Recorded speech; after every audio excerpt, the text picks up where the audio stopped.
করলো ফাকাদ আসা আল্লাহ, সে যেন আল্লাহর বিরোধিতাই করলো। বলেন নাউজুবিল্লাহ। রাসূলের আনুগত্য করাই মানে আল্লাহর আনুগত্য করা, আর রাসূলের বিরোধিতা করাই মানে আল্লাহর বিরোধিতা করা।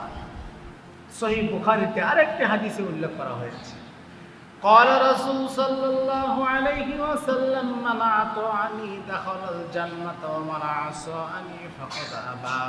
বিশ্বনবী মুহাম্মদুর রাসূলুল্লাহ সাল্লাল্লাহু আলাইহি ওয়াসাল্লাম বলেছেন, যে ব্যক্তি আমার আনুগত্য করলো দাখালাল জান্নাহ, সে যেন জান্নাতে প্রবেশ করলো।